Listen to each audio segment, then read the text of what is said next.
በአዲስ አበባ በ1930 ዓመተ ምህረት ተወለደ። በ79 ዓመቱ የመሞቱ ዜና ተሰማ። ትምህርቱን በቤተ ክህነት ጀምሮ አስኳላን ዘልቋል። በትምህርቱ ገፍቶ ባህርን ተሻግሮ የላቦራቶሪ ቴክኒሻልነትን ሰልጥኗል። በዚህ በተማረበት የሥራ ዘርፍም ብዙ አገልግሏል።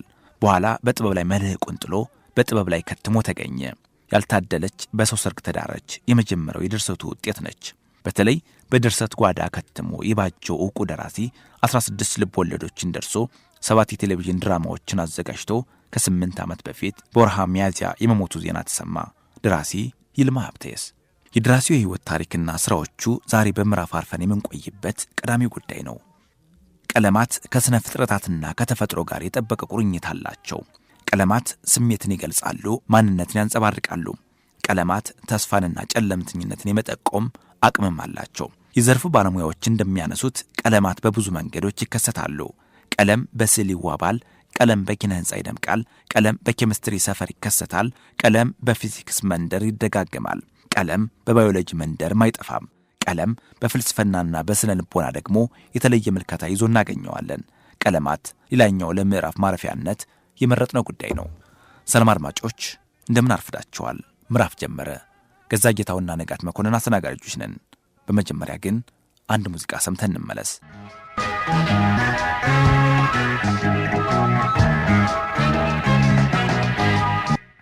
ይልማ ሀብቴስ በልጅነቱ የፈረንሳይኛ ቋንቋ ለመማር ሲል ሊሴ ገብረ ማርያም ትምህርት ቤት ገባ።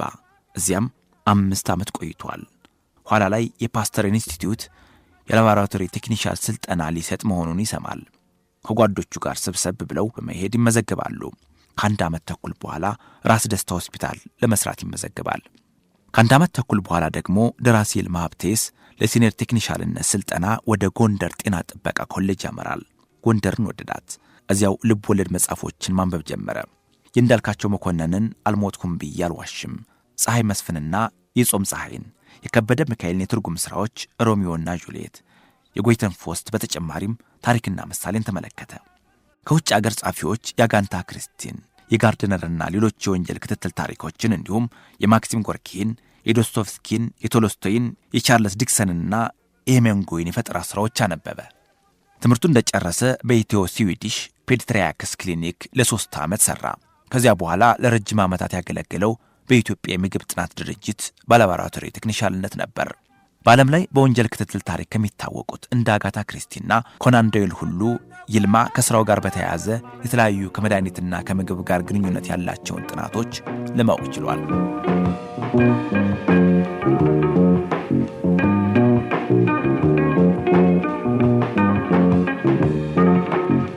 እንደ ፈረንጆች ዘመን አቆጣጠር በ1964 ለትምህርት ወደ ስዊድን በመሄድ እዚያው በዩኒቨርሲቲ ካለ ሜዲካል ኬሚካል ኢንስቲትዩት 2 ዓመት ቆየ። በ1955 ዓመተ ምህረት ለመጀመሪያ ጊዜ መጽሐፉን አሳተመ። ርዕሱ ያልታደለች በሰው ቤት ተዳረች ሲሆን የማህበራዊ ሕይወት ችግር ያተኮረ ነበር። ይልማ መጽሐፉን አልወደደውም። በዓመቱ ኢትዮላድርስ የሚለውን መጽሐፍ ለንባብ አበቃ። በመቀጠል ለ48 ሰዓት ተጋቡ የሚለውን ጻፈ። በዚህ መጽሐፍ በሰርጓ ቀን እጮኛዋ በመጥፋቱ ሌላ ሰው እንዲያገባት መደረጉን ከቀናት በኋላ አመሜ ስላለች ወደ ሆስፒታል እንደወሰዳት ውጭ ቆሞ ህመሟን ለማወቅ ሲጠብቅ ከተኛችበት ክፍል የወጣው ዶክተር ፈገግ እያለ ወደ እርሱ በመቅረብ እንኳን ደስ አለህ አባት ሆነዋል ማለቱን እየነገረን የሚቀጥል ታሪክ የያዘ ነበር።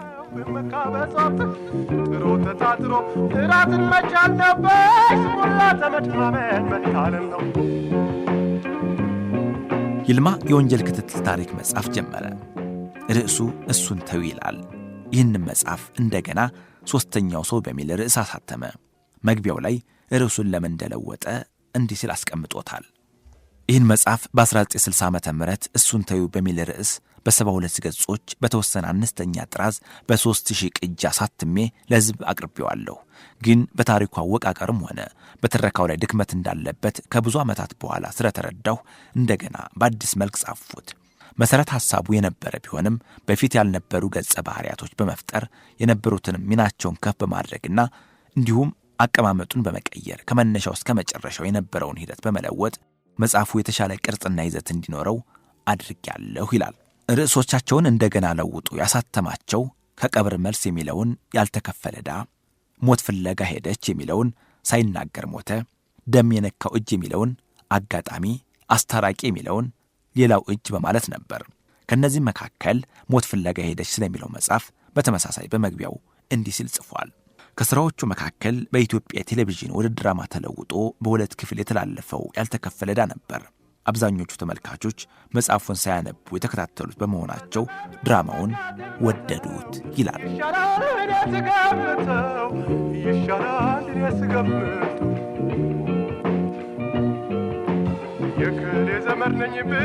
በ1964 ዓመተ ምህረት ደስ ያለው ሐዘንተኛ በሚል ርዕስ መጽሐፍ ካሳተመ በኋላ ላልተወሰኑ ጊዜያት መጽሐፉን አቋረጠ።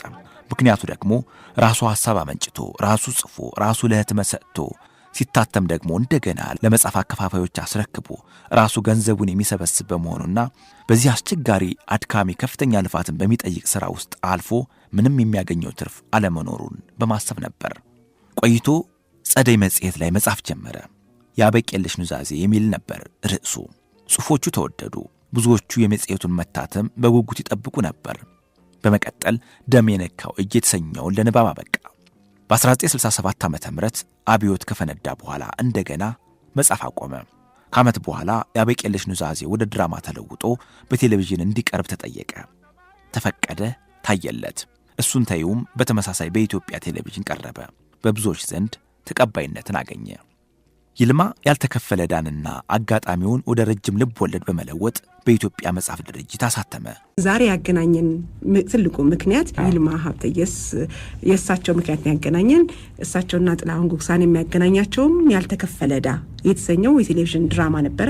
በእርግጥም የይልማ ሀብተየስ ያልተከፈለ ዕዳ በኢትዮጵያ ቴሌቪዥን የድራማ ታሪክ ፋና ወጊ ፈርቀዳጅ የሚባል ነው በተከታታይነቱ። ከዚያ በኋላም ያበቄልሽ ኑዛዜ። በዚያ ላይ ደግሞ የተወኑት በጣም ተወዳጅ የነበሩ የሀገራችን የኪነ ጥበብ ሰዎች ናቸው። እንግዲህ ያልተለመደ ነገር ነበር በቴሌቪዥን ተከታታይ ድራማ ለመስራትና ህዝብ ሁሉ በየጠጅ ቤቱ፣ በየቡና ቤቱ፣ በየግሮሰሪው፣ በየጎረቤቱ ጭምር እየተካሄደ እንደ ጉድ እንደ ተአምር የሚታይ ድራማ ነበረ። እኔ ሁለተኛው ክፍል ላይ ነው የገባሁት። አሁን እንደምናያቸው ሲሪያል ድራማዎች ተከታታይ ድራማ ነው ማለት አንችልም። ያልተከፈለ ዕዳ የመጀመሪያው ክፍል ተሰራ። የመጀመሪያው ክፍል ከተሰራ በኋላ ሊቀጥል እንደሚችል ታሳቢ ሆኖ ነው ከጊዜ በኋላ ሁለተኛው ፓርት የተጻፈው እንጂ ከመጀመሪያው በተጻፈበት ያልተከፈለ ዕዳ ውስጥ ነው ያልነበርኩበትም።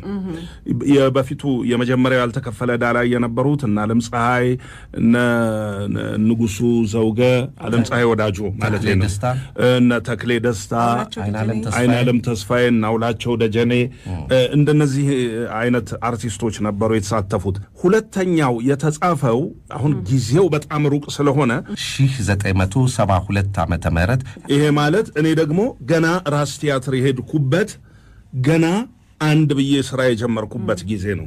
ከተወሰኑ ጊዜያቶች በኋላ ዓመት ይሁን 2 ዓመት ቆይቶ ሁለተኛው ክፍል ተጻፈ። ብዙዎቹን የጋሽልማን ስራዎች የሰራው አፈወርቅ ነው።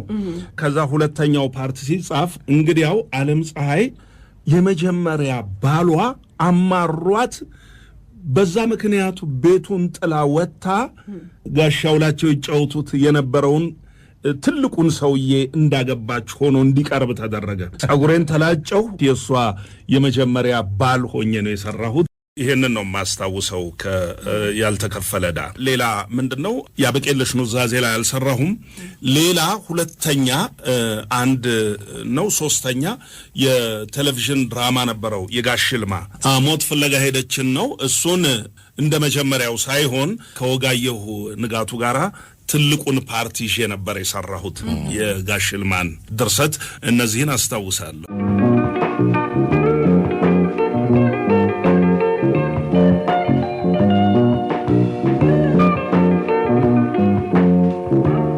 አስገራሚ ነበር። በኢትዮጵያ ፊልምም በኢትዮጵያ ድራማም በኢትዮጵያ ቲያትር ታሪክም ላይ የሆነ ሪቮሉሽን የጀመረ ነገር ነው የሚመስለኝ። ይሄ ያልተከፈለ ዕዳ ሪቮሉሽን የጀመረ ነው። ምክንያቱም በፍጹም በአንድ ኢትዮጵያዊ አቅም ተጽፎ በአንድ ኢትዮጵያዊ ዳይሬክተር ተሰርቶ የወጣ ነገር አይመስልም። በፍጹም አይመስልም። እኔ በራሴ ከዛ በኋላ የተለያዩ ስራዎችን ሰርቻለሁ፣ ጽፌያለሁ። ግን ያ የጋሽልማ ያልተከፈለ ዕዳ ሞት ፍለጋ ሄደች ለኔ በቃ ትልቅ መሰረት ሆኖኛል።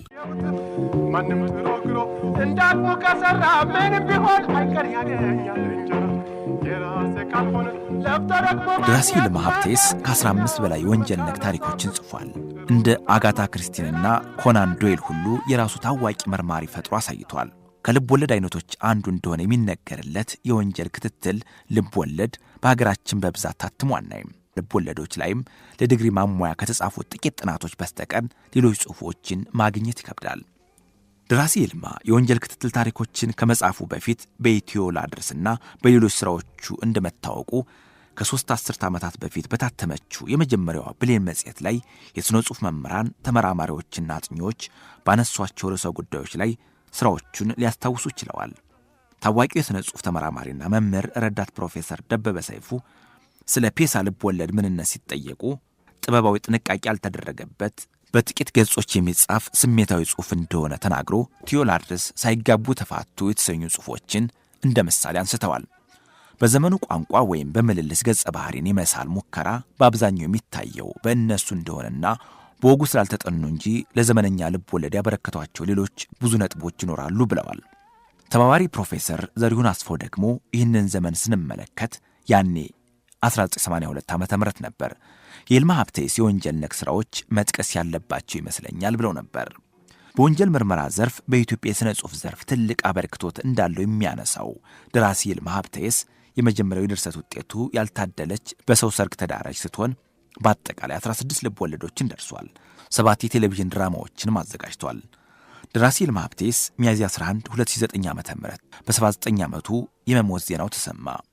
ይልማ ሀብቴስ ባለትዳርና የአንድ ልጅ አባት የነበረ ሲሆን ቀብሩ አስኮ ቅዱስ ገብርኤል ቤተክርስቲያን ተፈጽሟል። ሥራዎቹ ግን በብዙዎች ዘንድ የሚዘነጉ አልሆኑምና ሲታሰብ ይኖራል።